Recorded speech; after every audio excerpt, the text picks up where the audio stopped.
Qu'en pensez-vous? Un homme avait 2 fils. Il s'adressa au premier et dit « Mon enfant va travailler dans la vigne aujourd'hui. » Celui-ci répondit « Je ne veux pas. » Plus tard, il fut pris de remords et il y alla. L'homme s'adressa alors au second et lui dit la même chose. Celui-ci répondit « Bien sûr, maître. » Mais il n'y alla pas. Lequel des 2 a fait la volonté du Père? Ils répondirent « Le premier. » Jésus leur dit « Amen, je vous le dis. Les collecteurs des taxes et les prostituées vous devancent dans le royaume de Dieu. Car Jean est venu à vous par la voie de la justice, et vous ne l'avez pas cru. Ce sont les collecteurs des taxes et les prostituées qui l'ont cru. Et vous qui avez vu cela, vous n'avez pas eu de remords par la suite. Vous ne l'avez pas cru davantage. » Alors Michel, donc cette parabole se situe dans le passage qui précède, hein, c'est l'entrée de Jésus à Jérusalem. Jésus expulse les marchands du temple, et puis il y a une série de rencontres avec les autorités religieuses, hein, les autorités du temple. Hein. Et donc là, Jésus leur adresse cette parabole, et on peut croire que quand il dit les collecteurs des taxes et les prostituées vous devancent, c'est une parole qui est probablement un peu dure à entendre pour ses interlocuteurs, et Jésus presque n'hésite pas d'aller à la confrontation avec cette parabole. Voilà, alors maintenant pour le comprendre, donc on commence au début, un homme avait 2 fils. 2 fils. Donc une parabole organisée, comme souvent dans les paraboles, entre 2 voix. Hein. Alors comment est-ce qu'on peut d'abord comprendre cette dualité, cette tension? Oui, moi je crois que c'est un procédé littéraire, hein, puisque souvent la Bible, au contraire, l'homme se réjouit d'avoir une multitude de fils, les filles comptent moins d'ailleurs, tandis que là il y en a 2. Donc c'est bien, comment dirais-je, une mécanique littéraire pour confronter 2 points de vue, ça voilà. c'est tout à fait clair, et 2 attitudes. En général, quand il y a 2 fils, il y a une juste attitude et une moins juste attitude, on va dire comme ça. Voilà.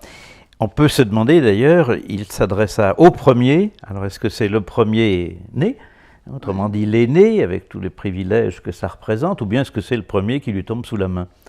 Et puis on dit l'autre, alors est-ce que c'est le cadet? On ne sait pas. Moi j'aurais tendance à croire que le premier c'est plutôt l'aîné. Enfin, c'est un peu embêtant quand même, parce que si on dit les choses comme ça, on a l'impression que le premier représente Israël, et le second représente les païens. Oui. Or, c'est exactement le contraire, puisque Jésus, mot à mot, reproche aux pharisiens de dire et de ne pas faire. Donc l'attitude du deuxième.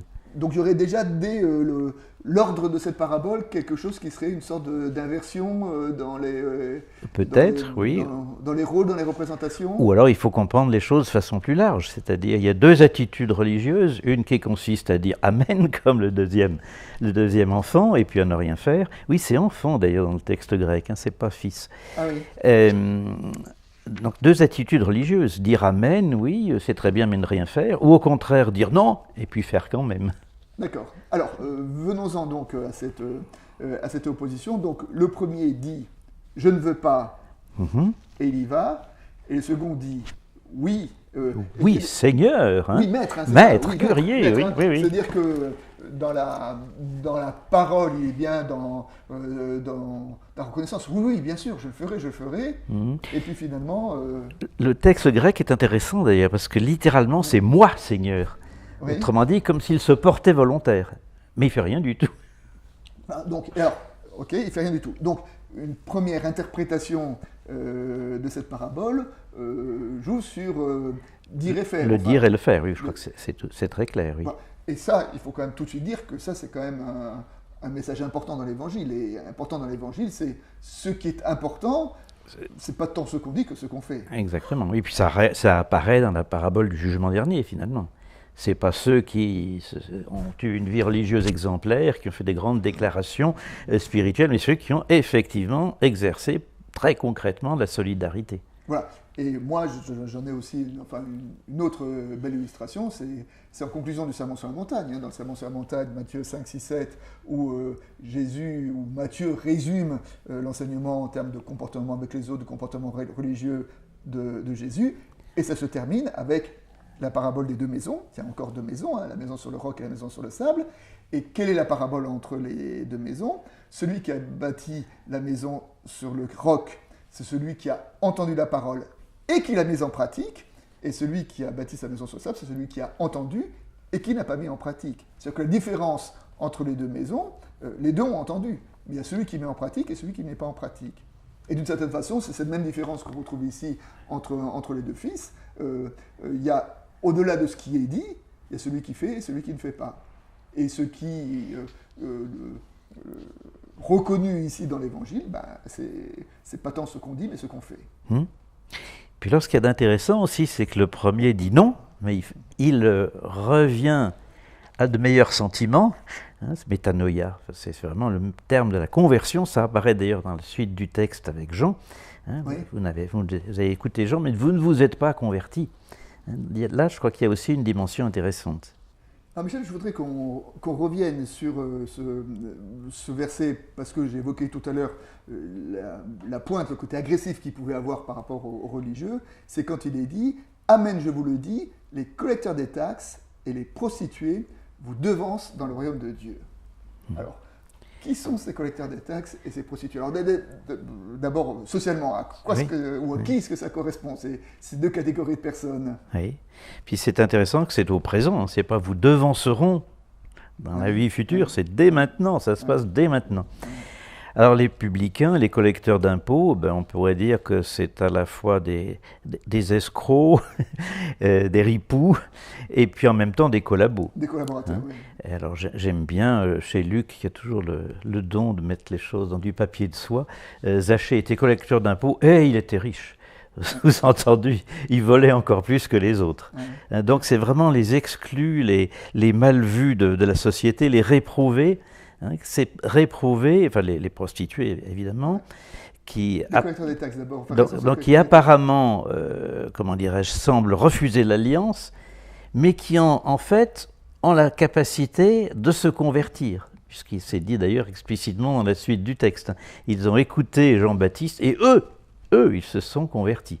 Il y avait un disciple qui était collecteur des taxes. Et il y a un disciple qui était collecteur des taxes, oui, et que Jésus prend malgré tout comme disciple, et puis ça se finit en un grand festin avec à l'extérieur les pharisiens qui sont verts de rage et scandalisés. Ouais, et en tout cas, je sais que dans l'évangile de Marc, dans les autres je n'ai pas vérifié, mais quand donc Lévi, qu'on assimile à Matthieu, se convertit, il organise un festin donc avec Jésus et le disciple. Et les religieux voyant cela, et pour la première fois, se concertent entre eux sur un moyen de faire mourir Jésus. C'est-à-dire que là, partager la table des collecteurs des taxes était considéré comme étant la transgression suprême qui mérite la mort. Oui. Donc ça, c'est le collecteur des taxes, et puis les prostituées. Et puis, il y a les prostituées. Alors, ce qui est intéressant, c'est qu'ils sont quand même présents, les collecteurs de taxes, auprès de Jean-Baptiste. Ils viennent le trouver, qu'est-ce qu'on doit faire, etc. Et Jean-Baptiste leur dit, soyez honnêtes, point. Alors qu'apparemment, les prostituées n'étaient pas présentes auprès de Jean-Baptiste. Mais on en voit une, et Luc précise bien, c'est une femme de mauvaise vie, attention, qui arrose de parfum les pieds de Jésus. Voilà. Et puis, n'oublions pas quand même que dans l'Ancien Testament, alors les prostituées... est conçu, parfois le peuple, quand il s'éloigne de Dieu, est dans la prostitution. Mais maintenant, il y a aussi un certain nombre de prostituées. Je pense à Rahab de Jéricho, à Tamar, avant Rahab, Tamar, la belle-fille de Judas, qui s'est prostituée auprès de son beau-père en plus, pour faire reconnaître son droit. Et puis, Gomer, la femme de Osée, Osée qui est invitée à épouser une prostituée. En tout cas, les deux premières, Tamar et Rahab, apparaissent dans la généalogie de Jésus au commencement de l'Évangile. C'est-à-dire que, de l'Évangile de Matthieu, c'est-à-dire qu'à la fois la prostitution est un dévoiement, et à la fois les prostituées en tant que personnes, j'allais dire, je ne vais pas dire sont honorées, mais il y en a certaines en tout cas, dès le Premier Testament, qui se comportent bien et qui sont considérées comme des justes. Tout à fait. Ce qui... alors que, derrière le thème de prostitution. Enfin, je veux dire, socialement, à cette époque-là, mais encore aujourd'hui, il y a une symbolique un peu sulfureuse autour de la prostitution, parce que ça touche à la sexualité, ça touche à la séduction, ça touche à ce qui nous fait peur, et la prostituée, elle est marginalisée, elle est rejetée, elle est mal vue, donc c'est un symbole de celui qui est en dessous de tout. Et là, Jésus dit, ben voilà, les prostituées, les collecteurs de taxes, donc qui correspondent à cette deux catégories de personnes qui étaient les plus éloignés, pouvait-on dire, de la bonne pensée ou de la bonne morale religieuse, et Jésus dit, ben, ceux-là vous devanceront. Vous, c'est-à-dire les autorités juives. Voilà, les autorités du temple. Vous qui, au contraire, êtes au sommet de la hiérarchie religieuse, on dirait aujourd'hui, les plus grands dignitaires de l'Église, les prostituées, les collecteurs de taxes sont devant vous. Et là, il y a quand même quelque chose de profondément choquant. Enfin, il y a vraiment quelque chose qui relève du bouleversement de l'Évangile. Oui. Devant vous, alors en quel sens? Alors en quel sens? Si on regarde le verbe, c'est quand même très, très concret. Hein. Par exemple, Jésus dit « Je vous précéderai en Galilée », c'est le même verbe. Hein. Mais là, je pense qu'il faut l'entendre au sens de valeur. Hein. Ils sont plus reconnus que vous aux yeux de Dieu. Oui, donc là, on est vraiment dans le renversement de l'Évangile, quand il dit, voilà, les prostituées, les collecteurs d'impôts qui étaient considérés vraiment comme, dans les catégories religieuses, comme ceux qui sont le plus loin de Dieu, et que Jésus dit, eh ben, cela dit aux dignitaires religieux, ceux-là vous devanceront. Là, on est vraiment dans ce renversement qui est un renversement qu'on trouve très souvent dans les paraboles, entre les premiers et les derniers, les maîtres, les serviteurs, les grands, les petits. Et là, ben, les prostituées, les collecteurs des taxes, quand ils reconnaissent quelque chose de l'Évangile, sont plus hauts que les plus hautes autorités religieuses.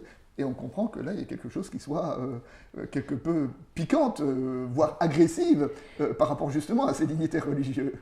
Oui, c'est considéré comme un blasphème, même, pourrait-on dire, qui mérite la mort. On peut le dire, exactement, voilà. Et nous n'oublions pas que cette parabole se trouve vraiment dans la dernière semaine de Jésus, donc effectivement dans cette montée vers la croix. Hein. Oui, la machine infernale est déjà en route vers la croix.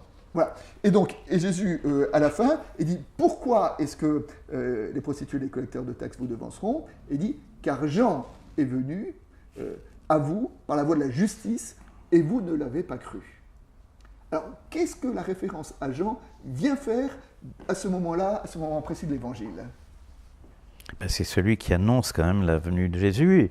Et puis, il y a sûrement un parallèle entre les deux.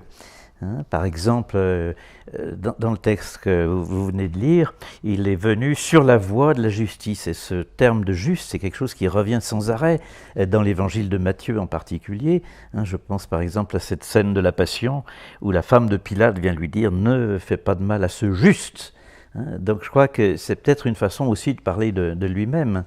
Donc, est-ce que derrière la notion de juste, il y aurait quelque chose qui est de l'ordre d'une compréhension naturelle de Dieu? Enfin, je sais, parce que la prédication de Jean était antérieure au Christ, hein, et il invitait au changement de comportement. Il invitait au changement de comportement, mais il annonçait aussi un Messie qui allait être un peu vengeur, qui allait manier la pelle pour vanner, etc., qui allait faire brûler les impies, etc. Donc il annonce Jésus, mais c'est pas le Jésus qu'on rencontre nous. Et pourtant, oui. À cet appel-là, il y a des gens qui ont été sensibles, en tout cas à ce message de justice, et c'est cela que Jésus met en valeur. C'est peut-être ça justement ce qu'il y a de commun entre la prédication du Baptiste et puis celle de Jésus. C'est la priorité de la pratique. C'est pas les belles idées, c'est pas les grandes envolées mystiques, c'est la pratique. Et que donc un collecteur de taxes, une prostituée est capable d'actes de justice, alors que les hauts dignitaires religieux parfois s'en abstiennent. Et oui, on pense à Zachée, qui se trouve complètement converti par la rencontre de Jésus et qui décide de changer de comportement.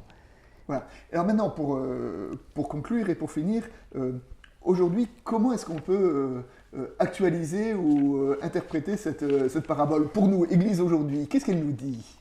Moi, je crois que c'est ce qu'on vient de dire, hein, c'est la priorité quand même de l'action. Hein, c'est pas les belles envolées, c'est pas la haute spiritualité, c'est pas la profonde théologie qui importe, mais c'est peut-être la réalité de l'action de solidarité. Finalement, c'est exactement le message de la parabole du jugement dernier. Nous ne sommes pas jugés dès maintenant sur nos belles envolées théologiques ou spirituelles, mais sur la façon dont concrètement nous pratiquons la solidarité à l'égard de ceux qui en ont le plus besoin. Et aujourd'hui, d'une certaine manière, c'est nous, Église, qui sommes les dignitaires religieux, et peut-être justement que cette parabole aussi est un appel à changer notre regard, et à changer notre regard sur ceux aujourd'hui que nous considérons comme étant les prostituées, les collecteurs des taxes, c'est-à-dire ceux qui sont les plus loin de l'Évangile, et peut-être d'entendre que parfois, celui qui est le plus loin de l'Évangile peut commettre des actes de justice, et là effectivement on retrouve c'est la parabole du jugement dernier que vous évoquiez tout à l'heure, et que souvent nous devons reconnaître à celui qui est éloigné de l'Église, de la justice. Tout à fait.